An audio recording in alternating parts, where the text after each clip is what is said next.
let's talk about Ukraine. By the way, I understand that this building belongs to the Sham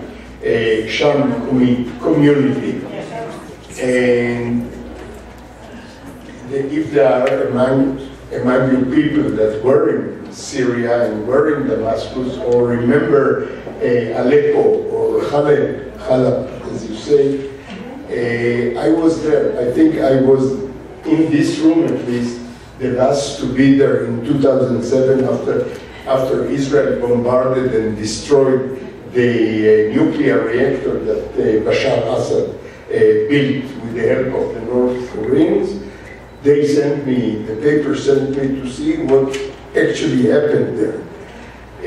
I went, of course, in a non-Israeli identity, with a non-Israeli passport, and I visited in the beginning Halab, and then I went to Damascus, and I did Yom Kippur with the Frangic community in Damascus. I don't know if some of you know what is the Frangic community. This is the only active synagogue in Damascus, and in Yom Kippur I was there.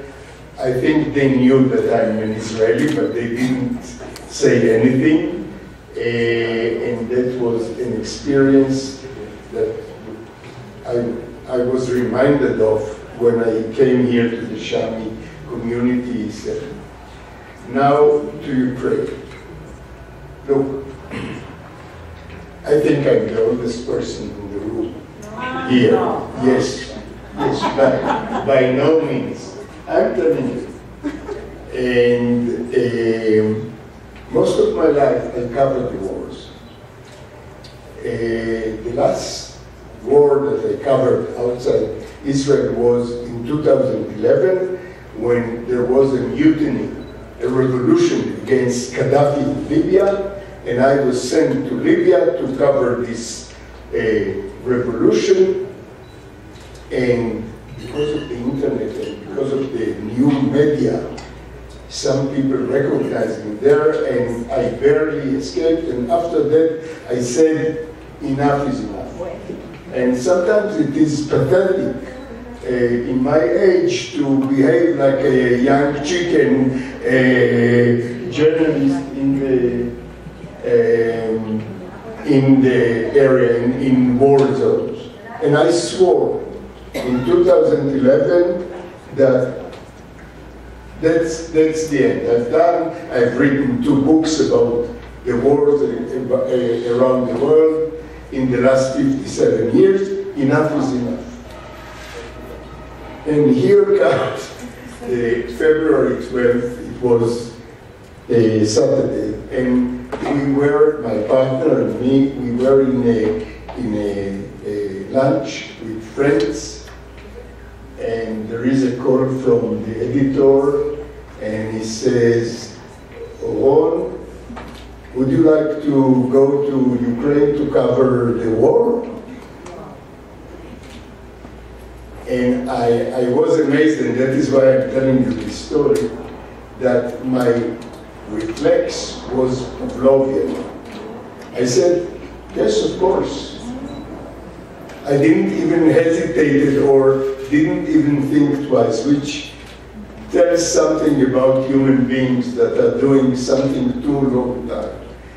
And the morning after, that was in Shabbat, noontime, and at 9 o'clock the morning after, Sunday, I was already in the airport of Kiev, the capital of Ukraine. The first thing is, I thought, okay, the foreign ministry gave an instruction, gave an official declaration that all the Israelis should go, all the Israelis and the Jews that came should go out of Ukraine because there is going to be a war. The foreign ministry actually got the information from the Americans and the British. The point is that nobody only our intelligence community believe the Americans because they know that the Americans are good at intelligence gathering, and there is a lot of collaboration between Israel, and Israel helps sometimes to the Americans to collect the information, so there is very close relations. And the foreign ministry said all the Israelis should go. Now, one thing that you don't know is that the biggest group of foreigners in Ukraine before the war were Israelis. And who is the biggest group? The second biggest group? Turks. So the Israelis, there were about 10,000 Israelis in Kiev. Why? In Kiev, in Ukraine, in large, in Kharkov, I'm not talking about only Jews, but Israelis, because Ukrainians are good workers of high-tech.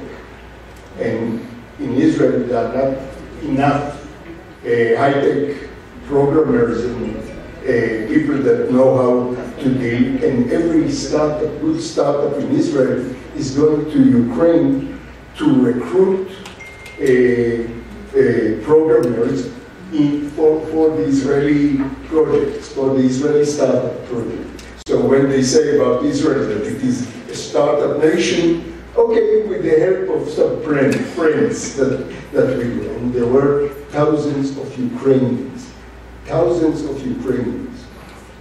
that were working and are still working. You know why they are still working? Because the Israeli companies, most of them, the biggest, took thousands of workers, like 3,000 workers of one company, and before the war, transferred them to, say, to Berlin, to Romania, to Poland, to relatively safer places. Most of them are young people with no families, and they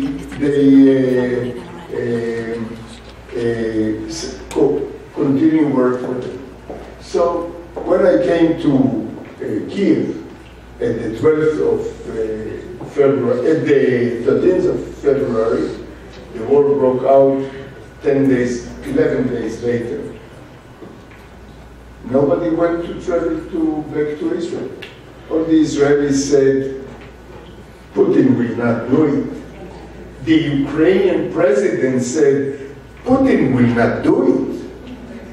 And all the Ukrainian, I was going in the street, interview Ukrainians, old Ukrainians, young Ukrainians, even youngsters, and all of them said, what can he win by invading Ukraine? He wants to frighten Biden, and he threatened Biden, and he uses us as a pretext to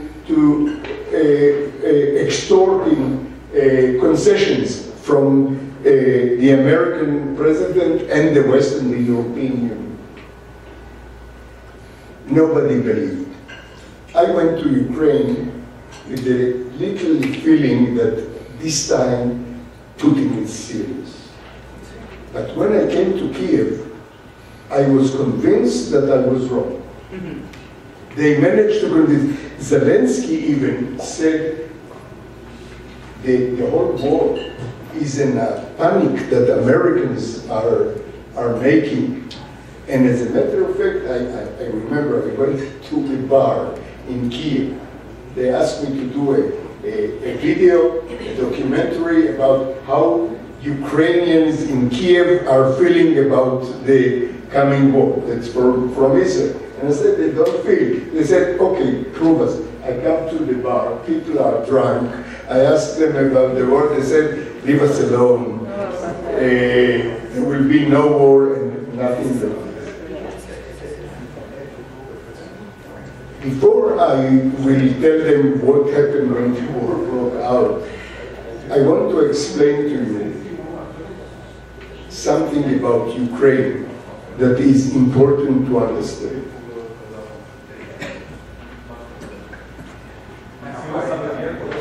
You see this map, and you see the map, this is Ukraine. This is Ukraine until here. This is Russia. This is Belarus. This is Poland. This is Slovakia. This is Czech. This is Hungary. And this is Moldova. Ukraine actually is not one whole unit. Ukraine is divided into two unequal zones, East Ukraine and West Ukraine. Why do I mention this? And the border between East and West Ukraine is the Dnieper River that goes from Belarus to the Black Sea. This is the Black Sea, this is Crimea, and this is Azov Sea. This is Ukraine beaches, this is Russia. The point is that Putin is right. East Ukraine, which means Ukraine east of the Dnieper River, was in the last 300 years was controlled by Russia, starting with Empress Yekaterina and till today.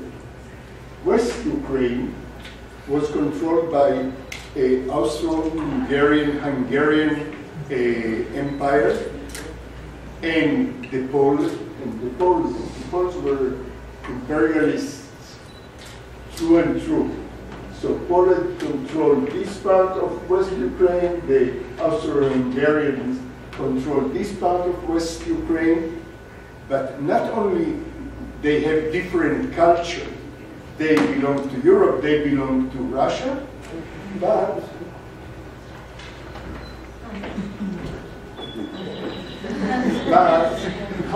for so many years I worked with the computer, I worked even before there was a computer. I'm the generation that when we did television documentaries or reports, we did it in film. Probably you don't know what I'm talking about. But look it up in Google what film is. And the point that I want to make is that it is not only a difference, but who was the imperial power in these areas, but in this area, they speak Russian. In this area, they speak mostly Ukrainian. And this area is Greek Orthodox by religion, like the Russian. Okay, I got the this area was speaking Russian, the East Ukraine, West Ukraine speak Ukraine, and the East Ukraine, because of the Russian influence, as a matter of fact, I have to go back on my words, not because of the Russians. On the contrary, the Russian church started in Kiev. The whole Russian church started in Kiev. And that is why Putin didn't bombard the center of Kiev. Because there are two main monasteries there, Sopitskaya and Lavra, and both these two churches are holy to the Russians more than to the Ukrainians. And one more thing, the West Ukrainians are Catholic. Most of them are Catholic. And they have made the most serious pogroms in the Jews in West Ukraine, not in East Ukraine. Khmelnytsky, Petlura, Banderas, all of them were in West Ukraine. And they have even towns on my name. So we don't have a special reason to love Ukraine as a Jews. But the Ukraine today is a different Ukraine from what we saw. And what impressed me so much is why they were objecting the Russians. They wanted to be free. It sounds like a cliche, like something you say nice in order to play nice to your audience. But yes, they were simply didn't want to go back to a neo-Soviet era. They wanted to remain Western, liberal, democratic Western, with economic opportunities and all this, and they didn't want to go back to the new Tsar of Russia, Putin.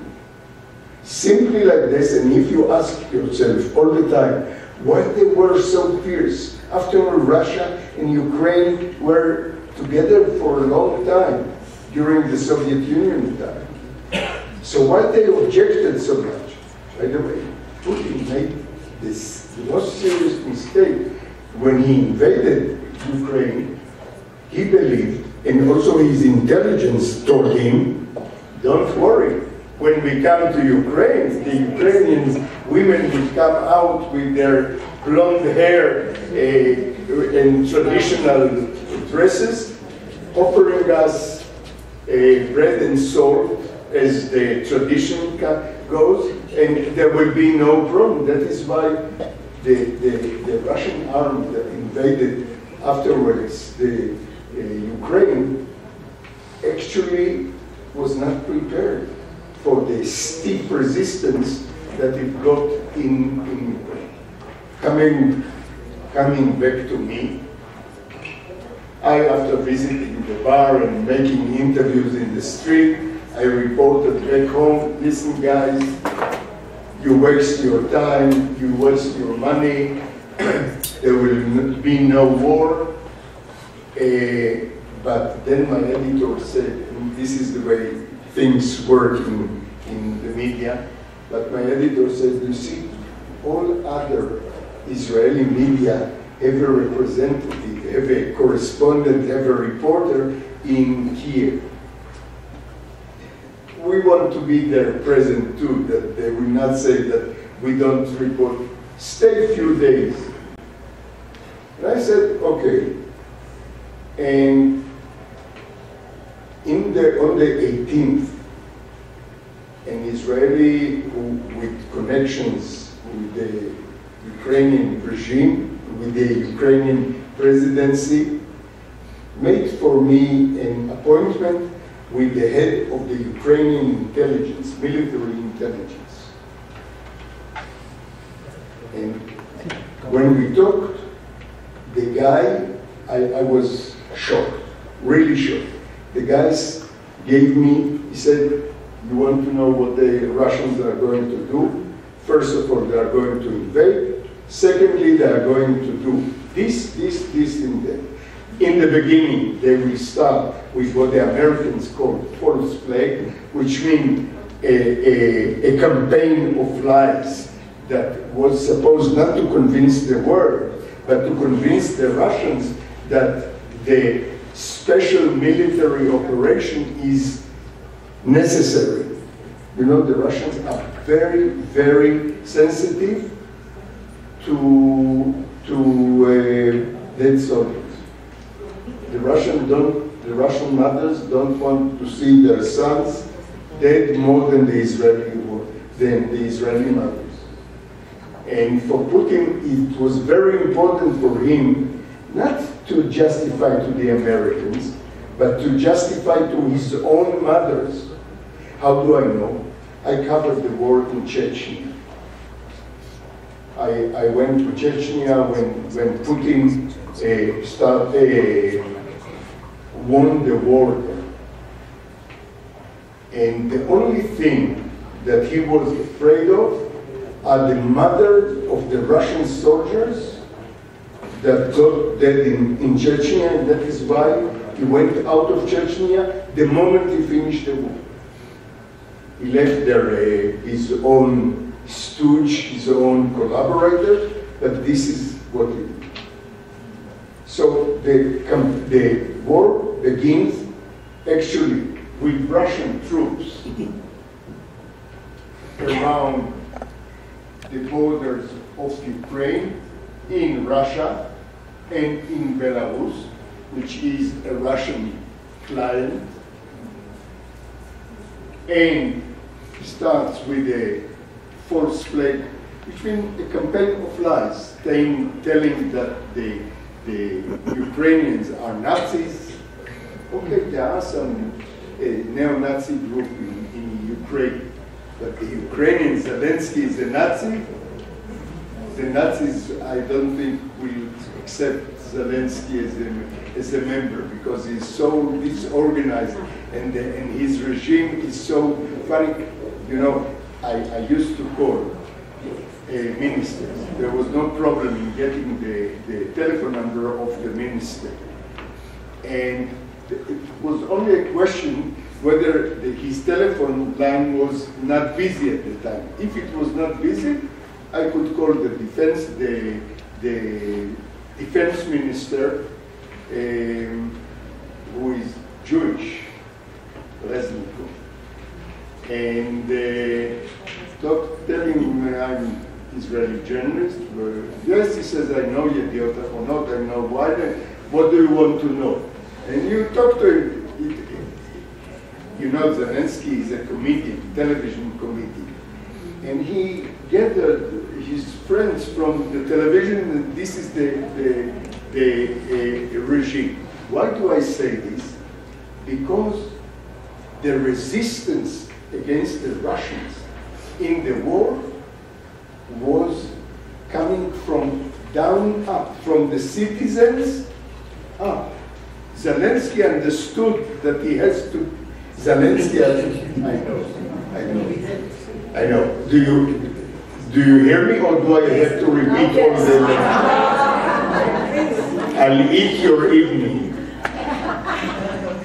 If you so Zelensky actually Zelensky government or the government apparatus was running like a neighborhood grocery.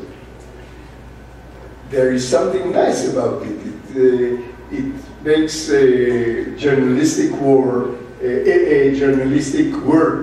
easier, but it is not a way that you run a country, the second biggest, or I think the second biggest in Europe, with 44 million people, like a grocery, neighborhood grocery. But I must say about Zelensky that when this Jewish guy realized that the war is real, which means it's coming, he all of a sudden, like a good actor, understood the role he has to play. He has to be now Churchill.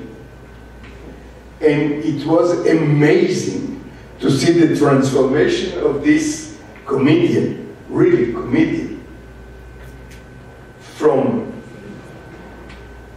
television figure or president that not all the Ukrainians supported, to national figure, national leader. That means that when you see someone and you say, this is charismatic, he's good leader, and then you see another guy saying, he is not so, wait until the test moment comes. And Zelensky also made very wise decisions. He was clever enough to get advices from the Americans and the British. American and the British are behind the whole thing. And he acted okay. So I meet at Saturday, excuse me for those who Shovrei Shabbat, that I meet, but it was my job. And he gave me the whole plane. I said, where did you get it? The whole plane. You are giving me a plane, they will do that first, then they will do the second thing afterwards. And he said, to be honest with you, we got it all from the CIA, as I am telling you. And I said, okay. And he understood why, what do I do by, okay, are you allowed to publish it? He says, yes, they want me to publish it. They want the whole world to know what Putin is up to. And the whole world at that time believed that Putin is not going to invade. So he said at the first there will be the false flag, the campaign of lies, propaganda. Then the Duma, the Russian parliament, will make a decision about Donbass, this region of Ukraine. Donbass region, south of Kharkov. Kharkov in Russian, Kharkiv in Ukraine. And that reminds me that it was a problem because Russian and Ukrainian are very similar languages. Now, the roadblocks and the people who made the roadblocks, many of them were very drunk. And they see someone traveling in the streets, coming to the roadblock, and they ask you, whom are you with? And you say, I'm a paper, this Israeli. I show the passport, but they don't believe. They say, where are you going? In the beginning, I thought they are asking, where are you going? Because they wanted to know where I go. No, they wanted to see how I will pronounce the name of the place. If I will say, for instance, if I will say Lugansk, Lugansk, it's okay. Lugansk is one of the two districts in Donbass. If I say Lugansk, that means that I'm with Russian tendency. But if I will say Luhansk, that's a whole different story. That's simple. But we all Jews know the name of the town Chernovitz. Chernovitz is in Russian, it is in West Ukraine, close to Romanian border, where my partner, by the way, was born. But in Ukrainian, they call it Chernivtsi. Don't try it at home, it will break your teeth. It took me a long time but it was crucial. Crucial when we roam around in Kiev and mainly outside Kiev, where they had no funnies, no jokes. And they were sometimes pulling the trigger at us, which means threatening us. They didn't pull the trigger, but there was an Israeli that in the day the war broke out that started to make jokes with them, and they shot him in the head. Just as simple as that. Okay, we are still at the 18th. I believe that I know the plan of Putin to invade, but at the same time, Putin is saying in public to Macron, remember the meeting with the ends of the huge table between the two, telling Macron, and Macron said, no invasion. I have no intention to invade Ukraine. But the Americans are saying he's going to invade on Wednesday. Comes Wednesday, the Russians are not invading. So the whole world said the Americans don't know what they do. And as a matter of fact, now we know that Putin wanted to invade on that Wednesday, on the 16th, but because the Americans exposed his plan, and that was the first time that the Americans used intelligence for public diplomacy. She's doing public diplomacy in the, it is a new term in the world today, public diplomacy, that you do not only diplomacy from ear to mouth and from mouth to ear, but you make a public diplomacy. What they did, the Americans and the British did in Ukraine, in the case of Ukraine, was public diplomacy. They said, we have intelligence, we share it with the whole world. Why they did it? Because it made the European stand behind them. And that was very important for the American and the British. Very important. What Putin wanted? Putin has the perception that Russia has to have buffer zone around it, which means if this is Russia, so Russia, between Russia and NATO, there should be a belt of countries that are influenced by Russia, under the influence of Russia, and so the West, if the West wants to invade Russia, NATO wants to invade. The only thing is that NATO never wanted to invade Russia. NATO was created as a defensive alliance. But Putin, in his mind, thinks a West and United States that wants to invade, and he has special accounts to settle with the Ukrainians. Because the Ukrainians all of a sudden say, we want to go to the West. It's been nice to know you, the Russians. We know you very well, and that is why we don't want to be with you. We want to be with the West. And this is for Putin, is a sort of a, not only insult, it is a sort of a treason. Actually treason. So why did Putin invade Ukraine? First of all, because he wanted the West to be pushed out of Ukraine, out of Poland, out of Slovakia, out of Hungary, to be pushed back to here, far away from Russia, so the West cannot mess with Russia. Second thing, Putin wanted a belt of loyal countries, like Belarus, for instance, like Kazakhstan, around Russia to defend Russia. And Ukraine was the most important among them, because Ukraine, as you see, is big, as an army.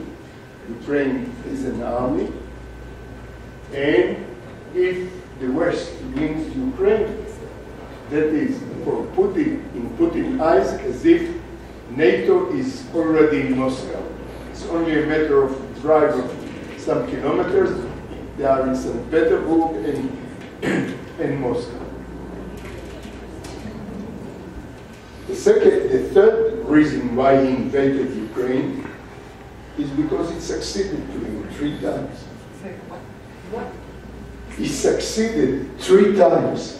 Once in Chechnya, he did the same.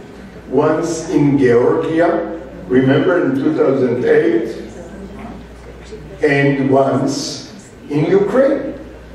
Putin used a sort of a political upheaval in Ukraine in 2014, and he annexed Crimea and sent his Ukrainian lawyers that are called pro-Russian separatists to the Donbass region, and he occupied this.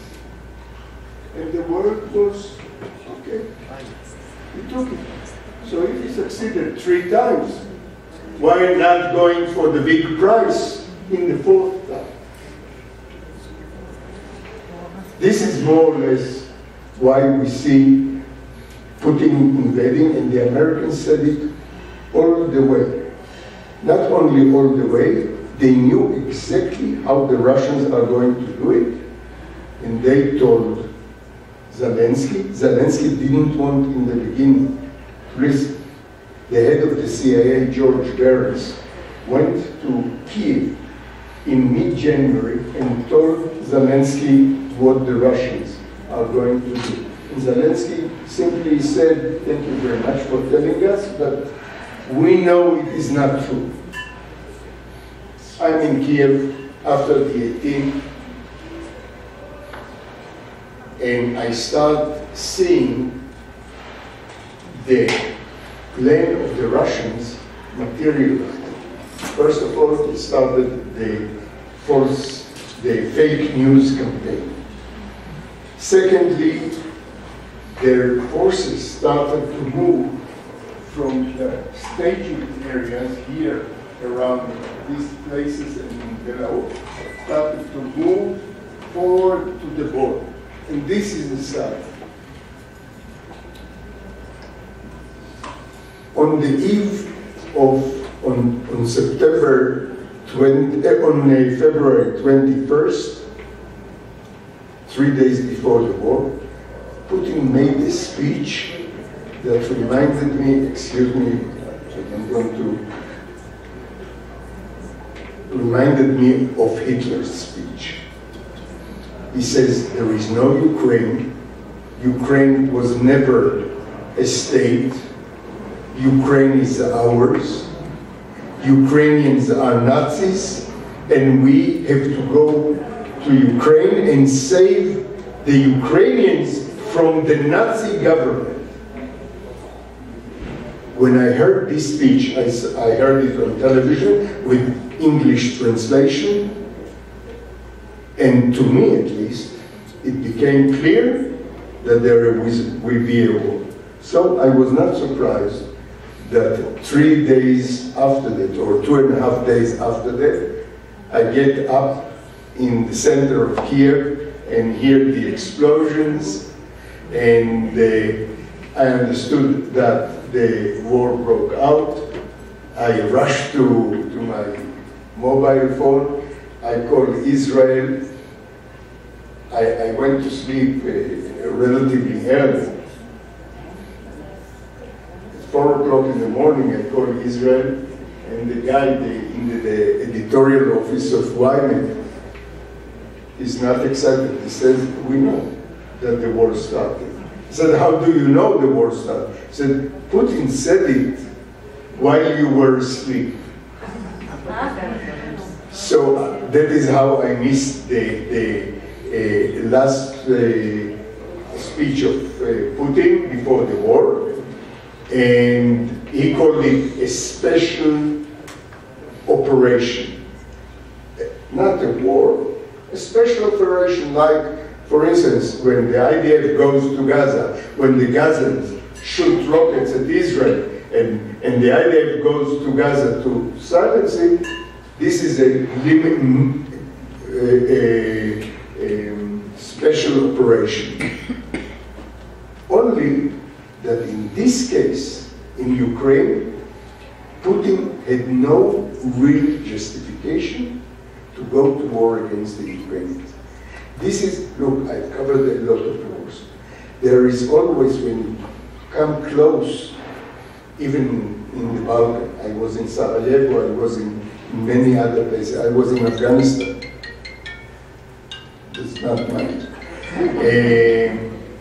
So there are always one side, and there is the version of the other side, and sometimes this is Taifa, and this is, I don't want to say the word. In Hebrew, it is not a very pleasant word.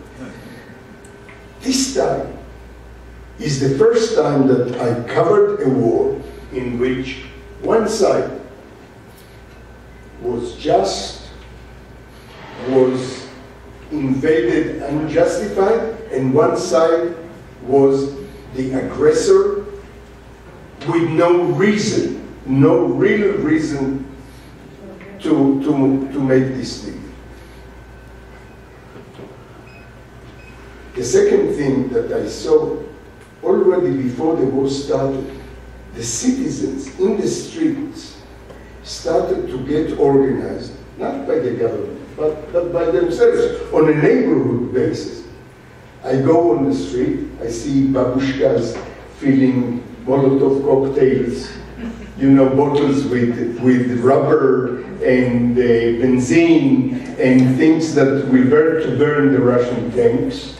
That was heartbreaking. That was heartbreaking. And they offered, and when I interviewed them, they offered me borscht. And I told already in Guatemala, and I'm telling you, the Ukrainian borscht is much better than the Russian borscht. At 4 o'clock in the morning, as I said, I wake up,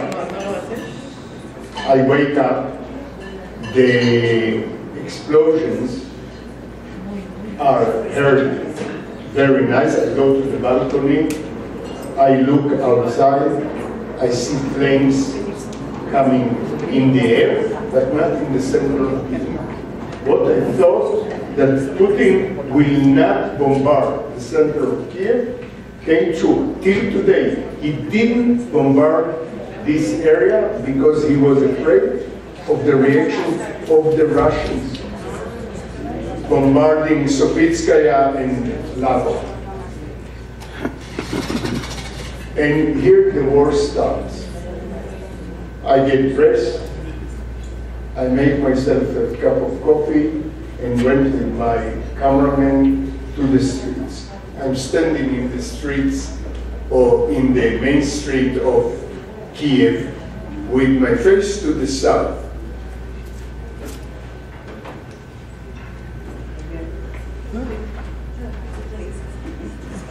Not always my magic. Anyway, with my face to the south. And it is a live broadcast. And you know, in live broadcast everywhere in the world, there is a group of wise people sitting in the studio, saying people that they have no idea what they are saying, but they say it in a long way, in a very convincing way.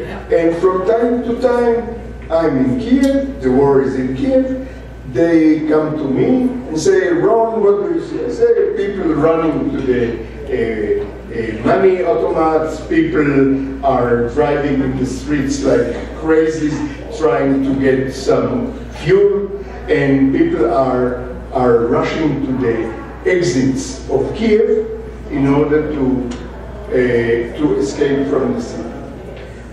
But what is happening? What so amazed me, and why I'm telling you that I was standing in the street, is that all of a sudden I hear the sound of helicopters behind my back. I turned my back and I saw, quite in the distance, but along the Dnieper, I said, dozens of Russian helicopters. I know the Russian helicopters, we know them very well from the Israeli war.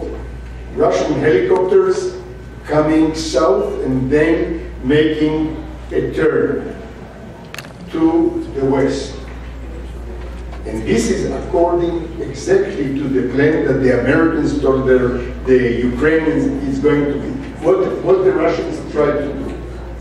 There was about 10 kilometers from the center of Kiev, there was a huge airfield. They wanted to take control of this airfield and land their huge airplanes loaded with soldiers and armored cars and go directly to Zelensky office in order to, what we call, to decapitate the Zelensky government, the Zelensky regime, and they had already a Ukrainian politician, pro-Russian, that they wanted to put instead of Zelensky, decapitating the regime. And if they succeeded, that was the end of the war, because they didn't have to fight anymore. They controlled Ukraine. And that was the plan of Putin. At the same time, a convoy started from Belarus in the north and started to go down all the way to Kiev. But since the Ukrainians got from the British and the Americans the plan, they did simple thing. They didn't have as many tanks as the Russians. They didn't have as many planes as the Russians. But they could do two things. First of all, blow up the bridges. In Ukraine, there are a lot of rivers. You blow up a bridge, the tanks cannot go forward. Remember that it is the end of the winter. The Ukrainian soil is soaked with water, with snow, melting snow water. And a tank that will go in the field will sink immediately. So they had to go on the roads. And who waited for them on the roads? Ukrainian soldiers with American shoulder missiles called Javelin. And they destroyed the Russian tanks by the dozen. It was a massacre. And the Russians ran away. I saw part of it because in the first day after making the broadcast saying the helicopters are coming, I tried to go to that airfield to see if they managed to capture it. I didn't manage to get there because, first of all, the Ukrainians stopped us, didn't let us go, and secondly, the Russians already shot at us. But I knew from the heavy fighting that was going on, while I'm coming close to the bridge, a Russian shell fell near the bridge and near us. I was just coming out of the car. I was smashed into the car, into the side of the car. But nothing happened. But about 20 meters from me, there was a family that just got out from the shelter of the bridge, and they ran to the car, waited for them on the other side, and the whole family was killed. The woman was wounded and then died, but the father and the two children died. And to see children getting killed in a bombardment is something I don't wish you ever to be even close to. The one thing more that I want to tell you, I can tell you about this movement, was that both sides lied. It was very difficult to cover this war because both sides, the Ukrainians and the Russians that come with the same tradition from the Soviet Union, they are lying like truth is only the last option that you use.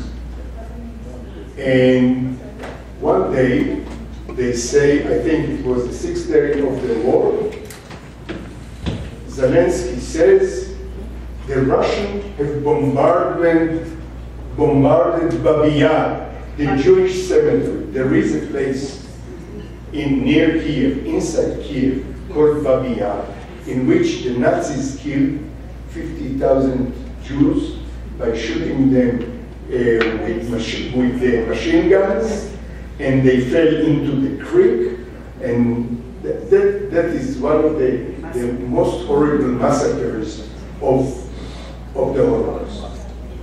Not gas, not concentration camp, but actually shooting Jews by the thousands and making. And there is a memorial site there.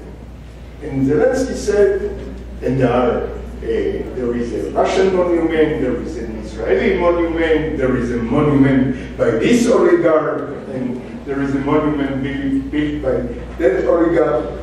And Zelensky said the Russians are bombarding the cemetery of the Jews, and they say that we are the Nazis.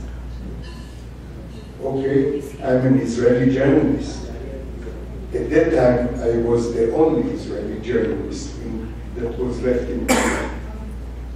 So I had to go and see if the Russians bombarded Babia. That's something that I went to Babia. Babia is not a big area, but I went this way and then the other way. Not a single sign that something happened to them. True, the Russians tried to bombard the television tower not far from it. But that was all. But Israel was already up in flames and said to the Russians, there was an official Israeli demarche to the Russians that they bombarded this and didn't happen. So I published the story, and my editor said, "Are you sure?" I said, "I'm talking to you, today we have mobiles, right? I'm talking to you from Babia. I traveled through Babia in the last hour. I didn't see even a sign, and I'm covering war for 57 years. I might have noticed if something happened." It took them a long time to accept my truth, and they published it, and that spoiled Zelensky's story. But as a matter of fact, one of the things that made it so hard to cover this war was that you couldn't tell the truth from and yes, the Ukrainians made us meet Russian soldiers, captives. What shocked was that these Russian soldiers, we used to talk about the Russian army as one of the strongest, biggest armies in the world. And you see it is hollow like this. And here what I want you to remember from all my lecture. The war in Ukraine teaches us many lessons, but one fundamental lesson. Those who have the real motivation and those who have the zeal, the wish to win and to fight for the cause, they will win the war. And that is why Ukrainians, with a little small army, they are corrupt too. Don't worry, they buy weapons and the weapons worth nothing. But with little help, the Ukrainians, with the excessive motivation, were capable of winning a war against the huge, famous, dangerous Russian army. Thank you very much for